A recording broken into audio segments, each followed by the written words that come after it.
आज की बात वर्तमान मुद्दों के साथ देखिए जयदेव पटेल के साथ शनिवार रात 11 बजे और रविवार सुबह 11 बजे सिर्फ नंबर 1 इंडिया न्यूज पर।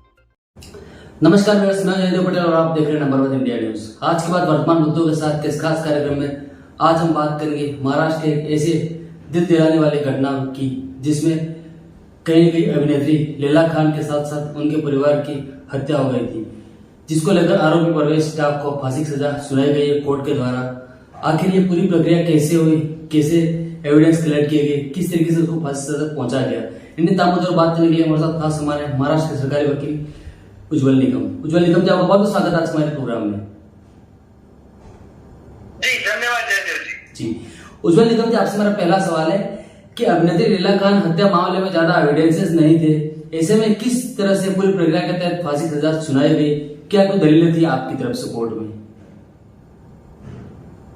ये बात सही है, इस केस में कोई चश्मदीद गवाह नहीं था और 6 लोगों की हत्या हुई थी, जिसमें मुंबई की फिल्म एक्ट्रेस लैला खान, उसकी मां, उसकी बहन, 3 बहनें और एक भाई, इनका कत्ल किया गया था। और कत्ल करने वाला लैला खान फिल्म एक्ट्रेस का ये स्टेप फादर जो था, यानी लैला खान की मां सेलिना, जिसने दूसरी बार शादी की थी और शादी जिससे की थी वो परवेश डाक, इसी ने इन 6 लोगों की हत्या की। ये परवेश डाक कश्मीर का था। ये पूरा वाकया 8 और 9 फरवरी की रात में मुंबई से 200-250 किलोमीटर दूर, यानी जिनका लैला खान का जो फार्म हाउस था इगतपुरी में, वहां ये परवेश डाक और उसका दोस्त शातिर वानी, ये दोनों नौजवान एक कश्मीर के थे।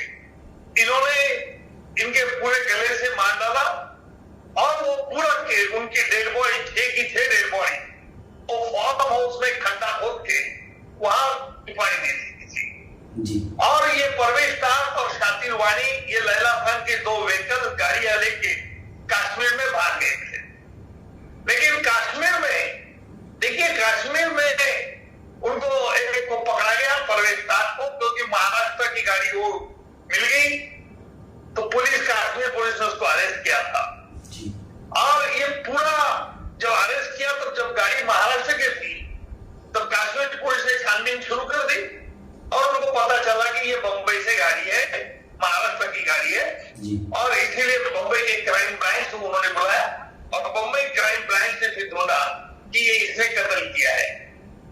मैं मानता हूं कि मुंबई के क्राइम ब्रांच के हमारे बहादुर पुलिस ऑफिसर पटांगड़े हो, इंस्पेक्टर मोरे हो और इंस्पेक्टर रासम और उनकी पूरी टीम सारी, इन्होंने कोई अच्छी तरह से छानबीन की।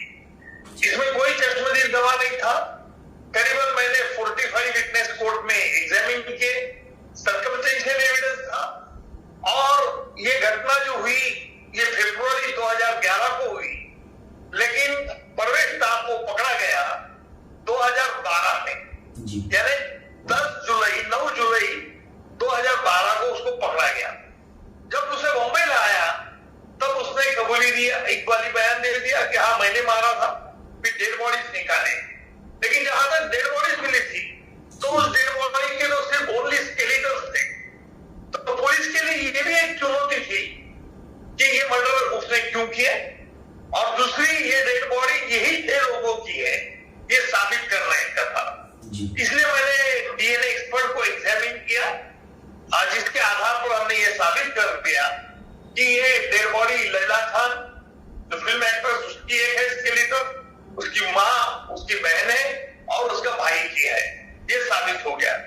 लेकिन सवाल ये था इसने मर्डर क्यों किया, क्योंकि हमारे पास तो शातिर वाली तो भाग गया था, फिर परवेश डाक था, और इसलिए ये कोर्ट के सामने ये भी हमने सबूत लाया था कि परवेश डाक उसके चचेरे लड़कियों को कहता था, यानी लैला खान और उसके बहनों को, कि तुम दुबई में जाओ, शेख के पास रहो और इस तरह से पैसा इलीगली मिलाओ। और इसीलिए ये लड़कियां ना बोलती थी। ऐसा बयान ये लड़कियों के जो फियांसी थे उन्होंने कोर्ट में लिया और पूरी तरह से हमने एक मोटिव कोर्ट के सामने लाया था। जी। बड़े चैलेंज होने के बावजूद क्राइम ब्रांच ने अच्छी तरह से उसको ढूंढा था और मुझे खुशी इस बात की है कि आखिर ये मुलजिम परवेज डाक को कल कोर्ट में फांसी की सजा ऐलान कर दी। जी। उज्जवल निगम, जब सबसे बड़ा सवाल यहाँ पर यह भी था कहीं ना कहीं कि परवेज डाक जो है, क्या उसके पीछे मंशा थी 6 लोगों की आखिर मौत करने के पीछे, वो भी इस तरीके की दरिंदगी के साथ में?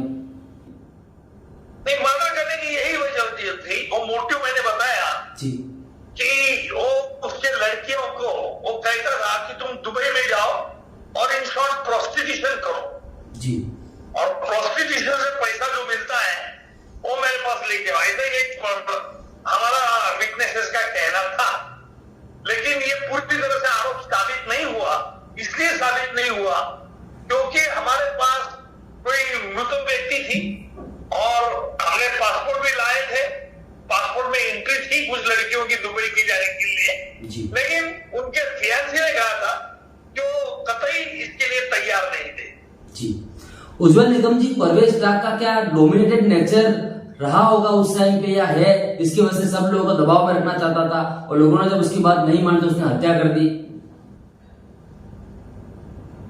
अभी देखो, इसमें तो हम स्पष्ट रूप से ये नहीं कह सकते हैं कि परवेज डाक की उस प्रकार उस वक्त मानसिकता क्या थी, लेकिन एक बात जरूर है कि परवेज डाक ने जब खड्डा खोदा था तो कुछ लोगों को इकतपुरी से बुलाया था और उसने कहा था कि स्विमिंग टैंक मुझे बनाना है, और उसके बाद उसकी दोनों गाड़ियां और लैला खान की बिल्लियां वो भी उसने कहा डाली, इसके पता नहीं मिला।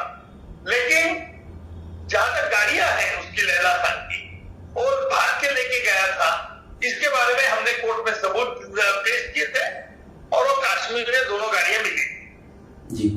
उज्जवल निगम जी, इस घटना के बारे में पुलिस को पता कैसे चला कि कहां पर हत्या हुई है, कहीं पर लोग गायब हैं? जांच की शुरुआत आखिर कैसे हुई? देखिए, ये लैला खान की मां सेलिना जी, इसका पहला जो पति था उसने मिसिंग कंप्लेंट दर्ज की थी पुलिस के पास। वो अफ्रीका में रहता था पहला पति, और अफ्रीका में रहने के बाद जब बंबई आया तो उसने सेलिना का तलाश लिया तो सेलिना नहीं था, इसलिए उसने सेलिना की बारे में मिसिंग कंप्लेंट दी। और तब तक कश्मीर पुलिस ने परवेज डाक को पकड़ा था क्योंकि उसके पास ये महाराष्ट्र पासिंग वाली गाड़ी बराबर थी, और इसलिए मैं कहूंगा ये इत्तेफाक से परवेज डाक मिला। शातिर वाले तो भाग गया, लेकिन जैसे ही परवेज डाक को दिल्ली से यहाँ लेके आए मुंबई में, फिर उसने पूरे गुनाह की क्राइम ब्रांच के सामने कबूली दी। जी। उज्जवल निगम जी, लैला खान हत्या मामले में परवेज डाक का जो मित्र था साकिर वानी, उसका क्या कुछ संबंध था परवेज डाक के साथ, और वो वर्तमान में कहाँ है इस वक्त? उसका क्या कुछ स्टेटस आप लोगों के सामने है? साकिर वानी अभी भी फरार है, चाहे वो कश्मीर में है कि नहीं इसके बारे में मुझे जानकारी नहीं, लेकिन पुलिस ने उसको काफी ढूंढा। शायद कहाँ गया है, शायद पाकिस्तान में गया है, क्या पता नहीं, लेकिन साकिर वानी ये परवेज डाक का अच्छा दोस्त था, जिसके बारे में परवेज डाक ने जो भी इंफॉर्मेशन पुलिस को दी थी उसके बारे में मुंबई के क्राइम ब्रांच ने तलाशी ली थी, लेकिन अब तो वो मिला नहीं। जैसे मिलेगा तब उसके खिलाफ भी ट्रायल शुरू हो जाएगी।